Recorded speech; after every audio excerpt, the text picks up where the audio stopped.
მოგესალმებით, ვიწყებთ იურიდიულ საკრიტა კომიტეტის ხდომას. დღის წესრიგი დარიგებულია, გათვალისწინებული არის 5 საკითხი.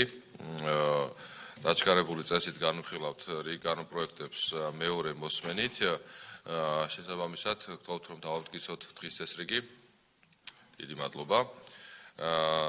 ავიწყოთ კანონპროექტებით საქართველოს მთავრობის ინიციატივა საქართველოს საბაჟო კოდექსის სრულების შეტანის შესახებ და საჯარო სამართლის იურიდიული პირის და ასე შემდეგ საქართველოს კანონის სრულების შეტანის თაობაზე დაჩქარებული წესით მეორე მოსმენით. მოხსენებელი ბატონი ალექსანდრე დარახველიძე.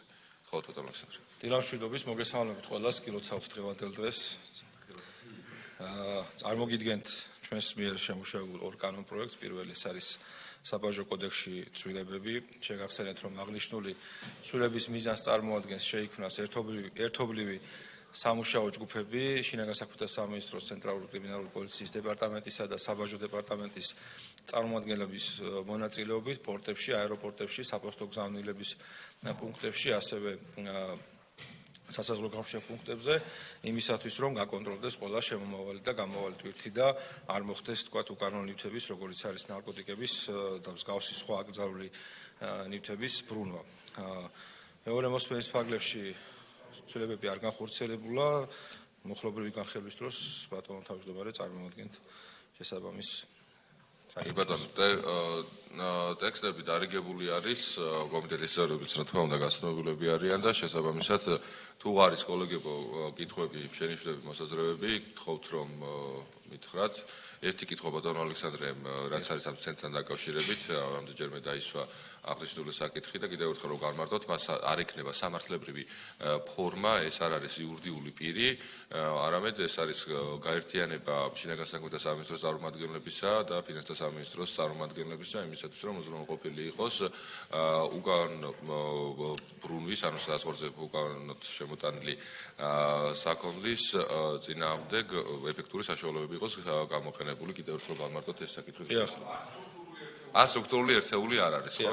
ახსნით, ეს არის ასე ვთქვათ, ერთობლივი ცენტრი, სადაც 24/7-ზე მუშაობს როგორც სამინისტროს შინაგან საქმეთა სამინისტროს ცენტრალური კრიმინალური პოლიციის დეპარტამენტის წარმომადგენელი, ასევე საბაჟო დეპარტამენტის წარმომადგენელი, შესაბამისად ორივე ასე ვთქვათ, უწყების წარმომადგენელი ერთობლივად საკუთარი კომპეტენციის ფარგლებში წინასწარ ასე ვთქვათ, გადიან და სწავლობენ იმ რისკებს, რაც თითოეულ ტვირთთან არის დაკავშირებული, როგორც მათი მარშრუტის, კონკრეტული ასე ვთქვათ, გადაადგილების მიმართულებების, ასევე მომწოდებელის, დამკვეთის და ასე შემდეგ და ამ კონკრეტული ინფორმაციის ანალიზის საფუძველზე და იმ წინასწარი რისკების საფუძველზე, რომელიც შესაძლებელია თქვათ სხვადასხვა ფორმით არსებობდეს, როგორც ოპერატიული, ასევე სხვა კოლეგა უწყებების მხრიდან მოწოდებული ინფორმაციის საფუძველზე, ერთობლივად ხდება გადაწყვეტილების მიღება, ესა თუ ის ტვირთი დაექვემდებარა თუ არა დამატებით შემოწმებას.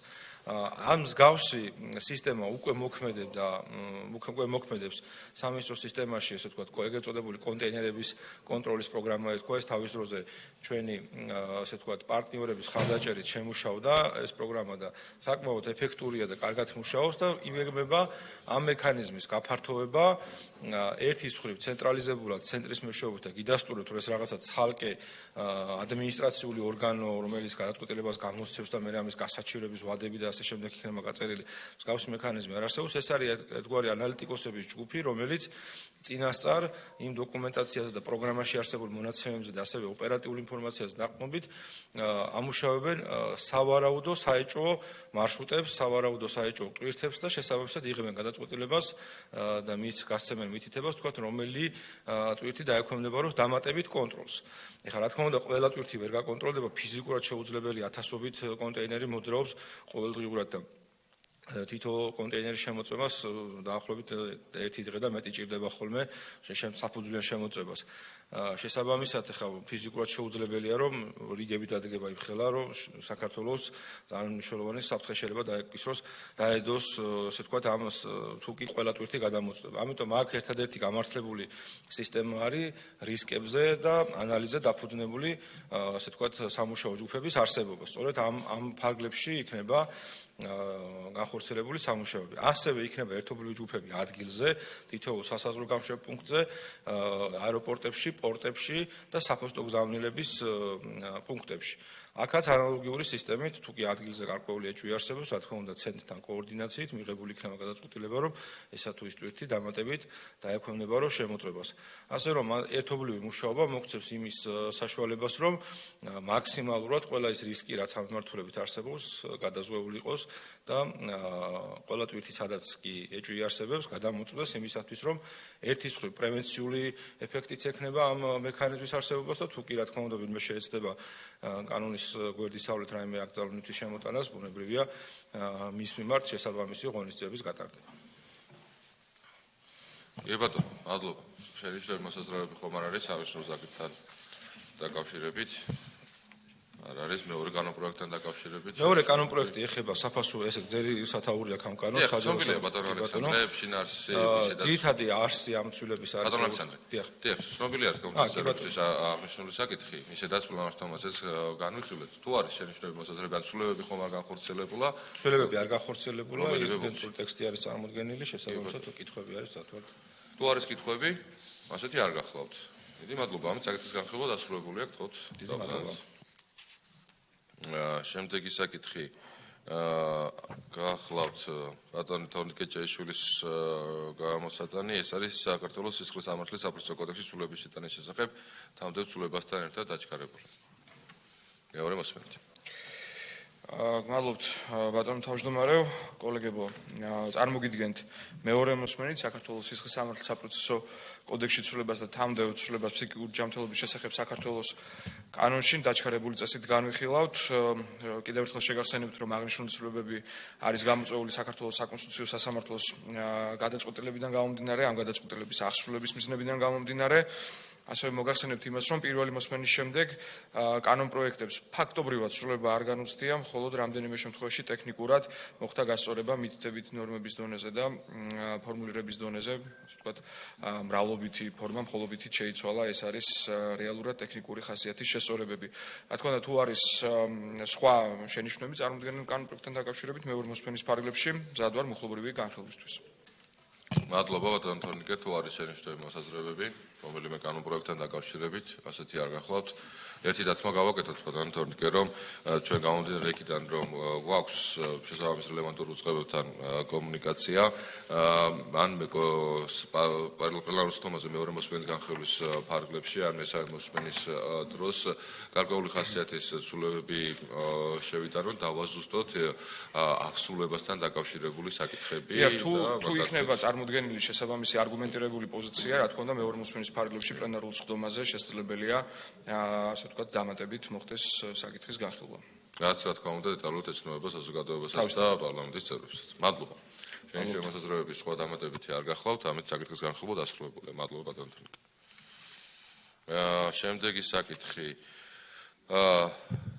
ბატონი გიორგი იტკებუაძის გამოსადანი კანონპროექტებია 2.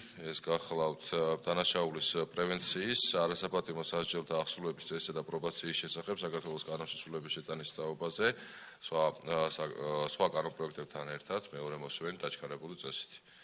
ბატონო გიორგი, გამომდინარე იქიდან, რომ კომიტეტის ფარგლებში პლენარულ სხდომაზე დეტალურად გავიარეთ პრინციპების დონეზე და შინაარსობრივად აღნიშნული საკითხი, თოთ კომიტეტის წევრებს მოახსენოთ, თუ არის მეორე მოსმენის ფარგლებში რაიმე ცვლილებები განხორციელებული წარმოდგენილ კანონპროექტში.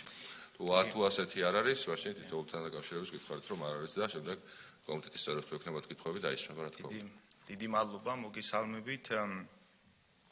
მეორე მოსმენით წარმოგიდგენთ დანაშაულის პრევენციის არასაპატიმო სასჯელთა აღსრულების წესისა და პრობაციის შესახებ საქართველოს კანონსა და თამდევ საკანონმდებლო აქტებში ცვლილებათა პროექტებს.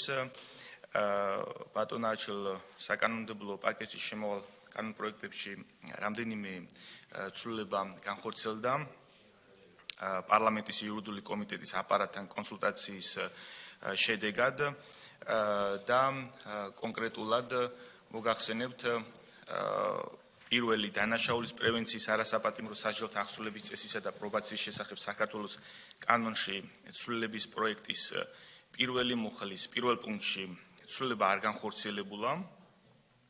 მეორე პუნქტში რედაქციულად შეიცვალა, ამოხებული იქნა ნორმები, რომლებიც სხვა მუხლში გადავიდა მცირედი შესწორებით. მესამე პუნქტში გასწორდა კანონის მერვე მუხლის რედაქცია, რომელიც სააგენტოს თანამშრომლების სამართლებრივ სტატუსსა და მათზე შესაბამისი კანონმდებლობის გავრცელებას ეხება. მეოთხე პუნქტში უნიშნელო რედაქციული ხასიათის შესწორებები შევიდა, აგრეთვე ამოღებული იქნა სააგენტოს თანამშრომლის მიერ ფიზიკური ძალისა და სპეციალური საშუალებების შესახებ მუხლი, რადგან გამოვლინდა, რომ მისი საჭიროება არ არსებობდა.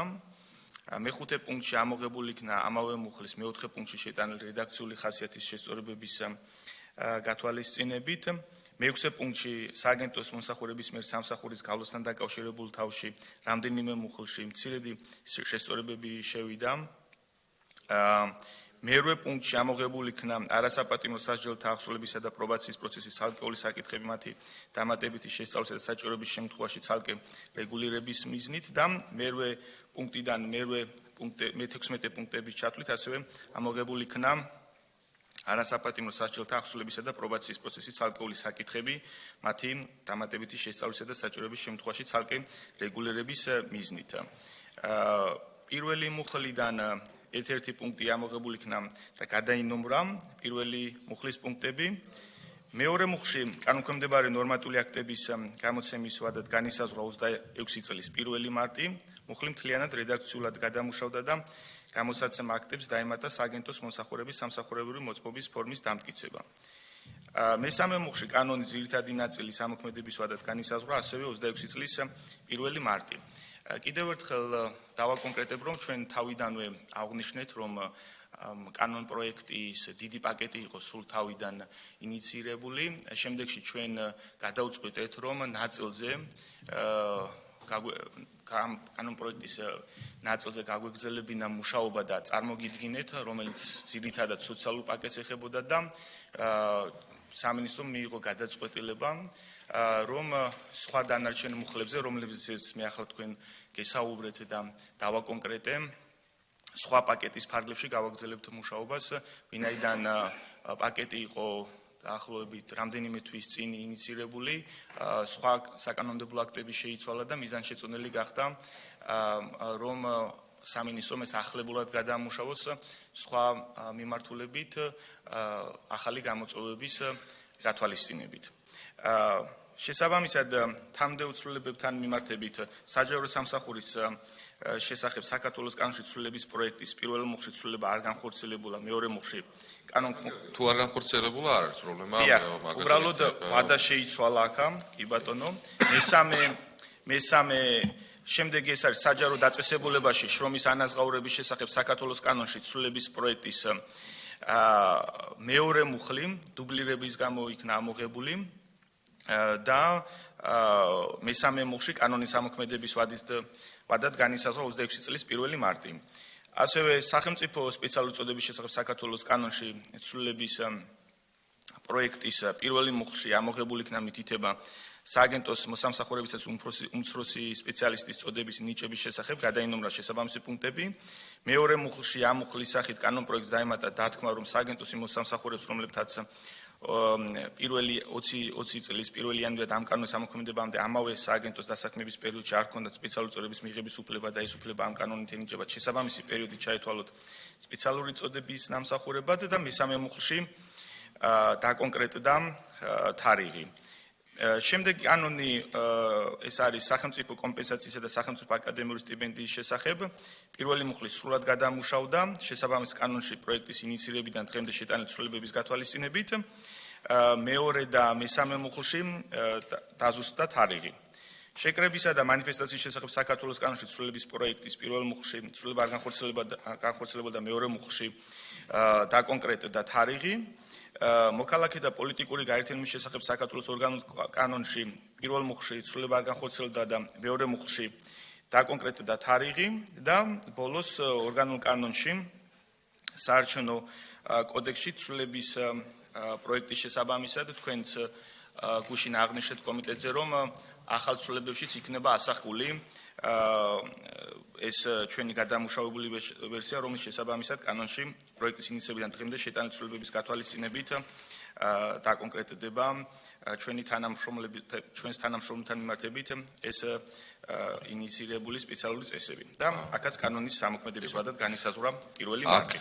ერთი მოსაზრებას გავაჟღერებ, რომ მათ შორის ჩვენ გვქონდა კომუნიკაცია საქართველოს პარლამენტის იურიდიულ დეპარტამენტთანაც და საკანონმდებლო ტექნიკის კუთხითაც და საკანონმდებლო პროცედურებიდან გამომდინარე გაჭირდება საარჩევნო კოდექსში წარმოდგენილი ცვლილებების, რომელიც ძველ კანონში უკვე რომელიც დაიკარგება ახალი კანონის ამოქმედების შემდეგ მისი გადატანა ახალ კანონში და ამასაც შემდეგში დაგჭირდება უკვე ახალი ცვლილება, ახალი ინიციატივა და ახალ საარჩევნო კოდექსში ჩანაწერის საკეთება. დიაში ეს საკითხი პრაქტიკაში არავითარ პრობლემას და არავითარ გამოწვევას არ წარმოადგენს, უბრალოდ ეს დამაზუსტებელი ჩანაწერები იყო და საარჩევნო პროცესის ასე ვთქვათ შემადგენელი ნაწილი ნამდვილად არ არის. ამაზე შეგვიძლია შემდეგ უკვე საზაფხულო სესიის მიმდინარეობის დროს დამატებით კიდევ იმიჯელოთ შესაბამისად ეხლა რაც არის საარჩევნო კოდექსში ცვლილებები შეგვიძლია რომ უბრალოდ ჩასაგდებიც იქნება პლანარულ სხდომაზე, იმიტომ რომ უბრალოდ შევიდან ცვლილებას და შემდეგ რამდენიმე დღეში ძალა დაიკარგება. კი ბატონო.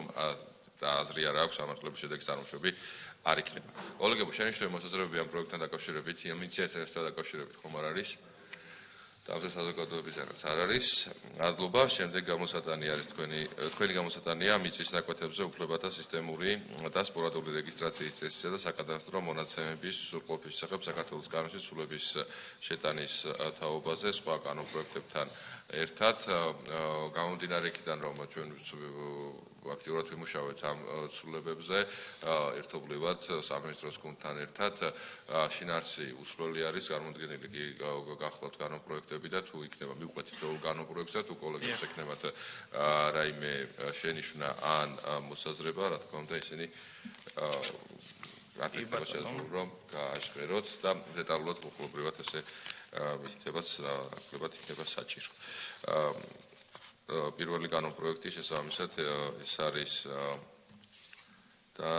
ეს არის მიწის ნაკვეთებზე უფლებათა სისტემური და სპორადული რეგისტრაციის წესისა და საკადრო მონაცემების სრულყოფის შესახებ შენიშნული მოსაზრებები აღნიშნულ კანონპროექტთან თუ გახლავთ?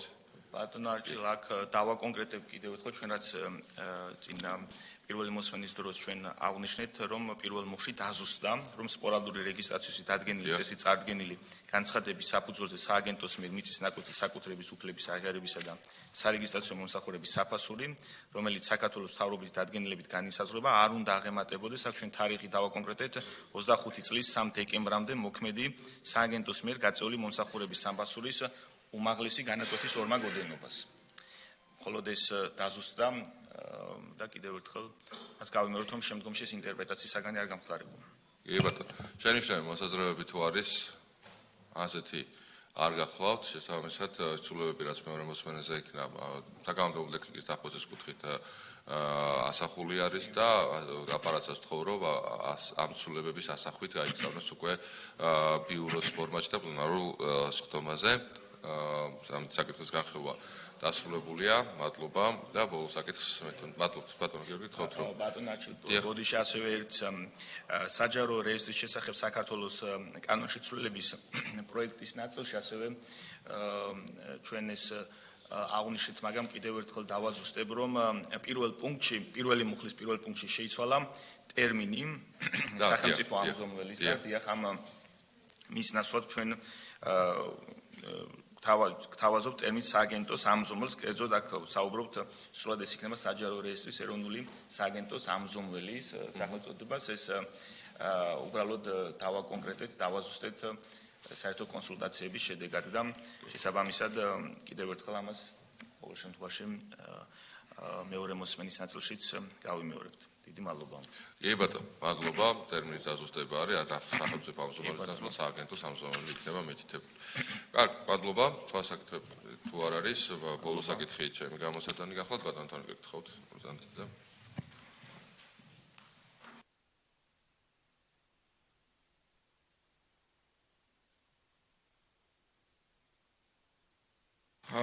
კოლეგებო, განვიხილავთ დღის ეს რიგით გათვალისწინებულ ბოლო საკითხს, ეს არის საქართველოს ადმინისტრაციულ სამართალდარღვევათა კოდექსში შესატანი ცვლილება თამდევ საკანონმდებლო აქტის პროექტთან ერთად მოხსენებელი. საქართველოს პარლამენტის წევრი ბატონი არჩილ გორდულაძე. გისმენთ ბატონო არჩილ, მეორე მოსმენით განვიხილოთ დაჩქარებული წესით. მადლობა, მეორე მოსმენით ფარგლებში წარმოგიდგენთ საკანონმდებლო ცვლილებებს, მისი შინაარსი ყოველთვის ცნობილია. საზოგადოებას მას ძალიან კარგად იცით, ეს არის მართვის მოწმობებთან დაკავშირებული ცვლილებები, რომელიც უკან დაბრუნდება ჩამორთმეული მართვის მოწმობები 2026 წლის 1 იანვრიდან ეტაპობრივად. ცვლილება რაც განიცადა პირველი მოსმენის შემდეგ, ეს გახლავთ თარიღი არის დაზუსტებული. აქამდე იყო მითებული, რომ პირი, რომელსაც 2025 წლის 10 დეკემბრამდე აქვს ჩადენილი შესაბამისი სამართალდარღვევები ან დანაშაულები და ამიტომ ჩამოერთვა მართვის საშუალება, მიეთითება 16 დეკემბერი, ანუ გუშინდელი თარიღი და შესაბამისად გუშინდელი დღის ჩათვლით, ვისაც ჩამორთმეული აქვს შესაბამისი წესით მართვის მოწმობები, მათ ეტაპობრივად დაუბრუნდებათ ას თარიღის ცვლილება არის წარმოდგენილი და შესაბამის რელევანტურ ადგილებში ყველგან სადაც 10 დეკემბერი იყო მითითებული, მიეთითება 16 დეკემბერი. სხვა ხასიათის ცვლილებებიც რა თქმა უნდა წარმოდგენილი და ასახულია, ეს არის დაკავშირებული რაც ვთქვით, რომ თუ მაგალითად პირი 260 მუხლის პირველი ნაწილით ან 273 მუხლით არის მსჯავრდებული და ჩამორთმეული აქვს მართვის მოწმობები, მათ არა სასამართლოში, არამედ იუსტიციის სამინისტროში პრობაციაში მოუწევთ დინამიური დასკვნის წარდგენა და დადასტურდება, რომ არ არიან მომხმარებლები ნარკოტიკული საშუალებისა და დაიბრუნებენ მართვის მოწმობებს. ამასთანავე კონსულტაციები მიმდინარეობს იუსტიციის სამინისტროსთან და მესამე მოსმენის ფარგლებში დასასუსტებელი იქნება მათ შორის წესი თუ რა წესით უნდა მოხდეს მიმართვა პრობაციისთვის და როგორ უნდა გააგზავნოს მიღებული გადაწყვეტილება შინაგან საქმეთა სამინისტროში მართვის მოწმობის დაბრუნების თაობაზე. ეს დასუსტება მესამე მოსმენის ფარგლებში ამ დათქვით, რომ ეს დათმა გავითვალისწინოთ და მესამე მოსმენაზე დავასრულოთ. სხვა ცვლილებები არ გახლავთ. გასაგებია, გმადლობთ ინფორმაციისთვის. კოლეგებო, თუ არის დამატებით კითხვები, კომენტარები, აღნიშნული კანონპროექტის პირველ, მეორე, მესამე, მეოთხე, მეხუთე, მეექვსე, მეშვიდე მუხლებთან დაკავშირებით არც ერთ მუხლთან მიმართებით კითხვა დამატებით არ ფიქსირდება დარბაზიდან და თამდევი ნარკოტიკული დანაშაულის წინააღმდეგ ბრძოლის შესახებ კანონის ცვლილების შეტანის თაობაზე ბატონო არჩილ აქ ხوار გექნებათ აი დამატებით კომენტარი.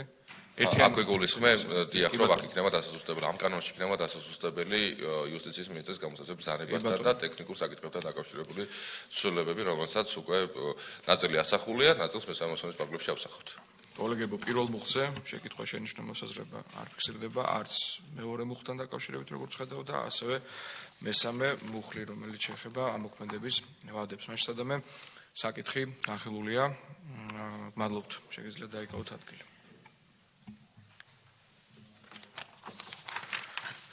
და შესაბამისად შეგვიძლია გადავიდეთ კენჭისყრის პროცედურაზე.